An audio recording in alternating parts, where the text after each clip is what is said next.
Indonesia. Group A, Indonesia taking on the runners-up of Group A.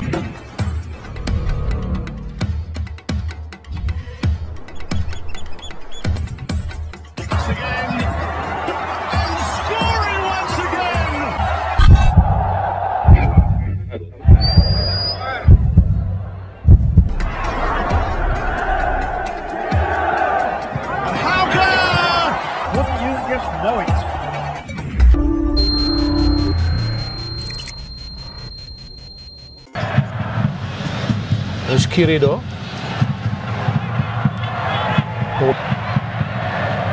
gagal tadi menuju, harus diulang dan keuntungan untuk timnas Turkmenistan. hampir saja Rahman lolos tadi di pengawalan para pemain Indonesia.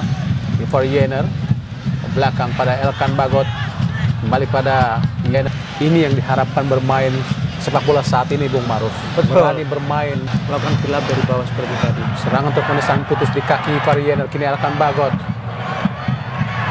Arhan Pratama, Marcelo Ferdinand. Padanya Indonesia lebih dominan dibanding Turkmenistan. Betul, tapi kita juga dominan dari sisi peluang, dominan dari sisi penguasaan bola, karena Turkmenistan cenderung mereka sangat berhati-hati. Dan beruntungnya gelandang-gelandang Indonesia dan juga pemain belakang Omang Teguh, ada Elkan. Siapa yang dituju? Yang sudah semakin matang permainannya, Bung Maruf. Iya, sempat pemain ini kita banyak dikritik, kita lihat oleh Arhan Pratama. Masih Arhan Pratama, umpan langsung mampu melakukan strike, berliku-liku banyak dari pemain dari Turkmenistan, terlalu lama berputar shooting langsung. Bagaimana Rafael memang tipikal pemain yang sangat menjanjikan, terutama ketika dia sangat percaya diri untuk menguasai. Hati-hati, Arhan Fikri. Wah, ditarik tadi kita lihat flashback Ivar. Langsung kotak penalti. Ilhamil Fahmi dan menyentuh Mister Yener. Langsung ke depan, umpan robot. Bocoran Rafael Stuik terbukti dengan naturalisasi Jay Itzes. Masih ada banyak pemain Belanda lagi yang dibidik PSSI. Langkah PSSI yang menaturalisasi pemain asal Belanda, Jay Itzes, membuktikan omongan dari Rafael Struik pada Agustus 2023 lalu. Rafael Stuik pada Agustus 2023 lalu sempat berbicara mengenai kemungkinan tambahan pemain naturalisasi untuk timnas Indonesia.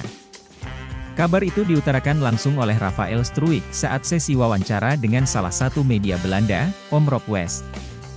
"Saya kebetulan berhubungan dengan asisten pelatih beberapa hari lalu," ujar Rafael Struik. "Mereka ingin datang ke Belanda. Mereka ingin mencari lebih banyak pemain, dari apa yang saya dengar. Jadi saya pikir dia akan datang," tambahnya. Bocoran Rafael Stuik kini mulai terbukti dengan adanya naturalisasi Jay Itzes yang dikonfirmasi oleh Ketum PSSI Erick Thohir. "Hari ini saya mengumumkan bahwa pemain asal klub Venezia Jay Itzes akan kita proses untuk memperkuat Merah Putih di ajang internasional untuk Garuda Mendunia," kata Erick lewat keterangan tertulisnya. Rabu, 6 September 2023.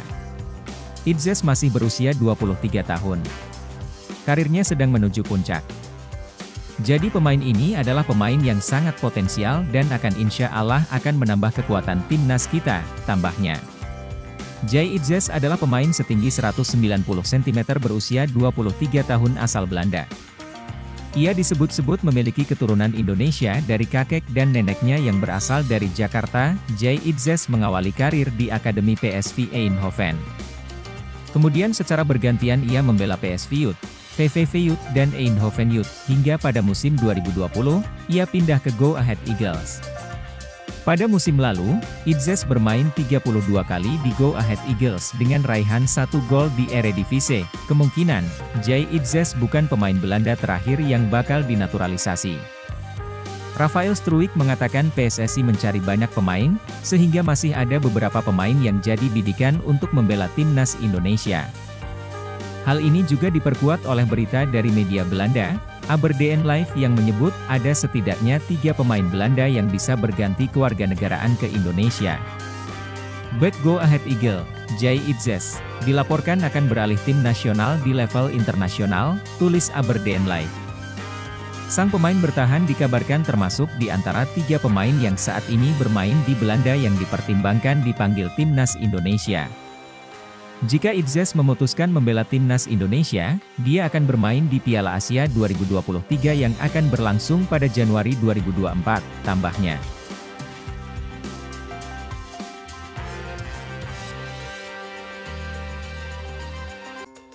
Begini kronologi Justin Hubner gagal dinaturalisasi timnas Indonesia, ada rencana dilanjutkan. Belakangan ini, nama pemain Justin Hubner ramai diperbincangkan oleh banyak pencinta sepak bola Indonesia. Dia merupakan pemain asal Belanda keturunan Indonesia yang berambisi membela timnas Indonesia. Namun, harapan bek tengah Wolverhampton Wanderers U21 itu harus berakhir pahit. Imbas dari keputusan tersebut membuat banyak publik kian bingung dan bertanya, bagaimana bisa?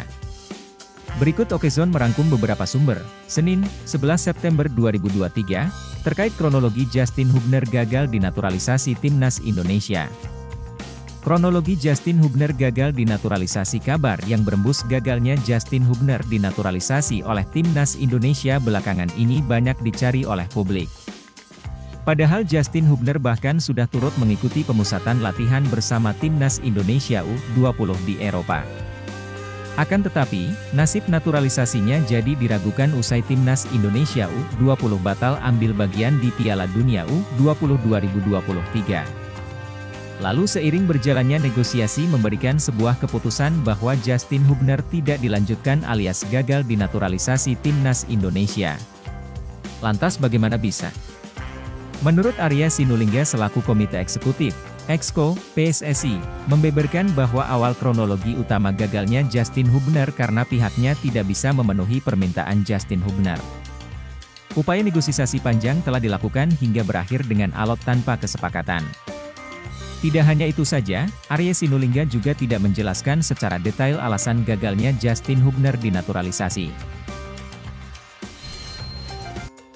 Mantan Exco PSSI Hassani Abdul Ghani bongkar borok PSSI yang membuat Justin Quincy Hubner batal naturalisasi dan membela timnas Indonesia. Diketahui, beberapa waktu lalu PSSI ingin menaturalisasi 2 pemain, Ivar Jenner dan Justin Hubner untuk membela timnas U20 di Piala Dunia U20. Dalam perjalanannya, PSSI menambah 1 nama lagi, yakni Rafael Struijk. Tetapi hanya Ivar Jenner dan Justin Hubner yang sempat diundang ke Indonesia dan bertemu pejabat PSSI. Naas, hal itu dibenarkan oleh mantan Exco PSSI yang menangani masalah naturalisasi, Hassani Abdul Ghani. Padahal, federasi sudah lakukan segala cara untuk membujuk Hubner. Tiba-tiba Justin Hubner dipanggil sama timnas Belanda. Waktu dia diajak, sudah mulai ngeles dengan segala macam persoalan, jelas Hassani Abdul Ghani lagi. Bahkan, PSSI membujuk Justin Hubner dengan tawaran bermain di klub milik Erick Thohir, tapi pemain asal Belanda itu enggan menerima bujuk rayu Federasi Indonesia. Target kita waktu itu, gimana pun, Hubner harus masuk.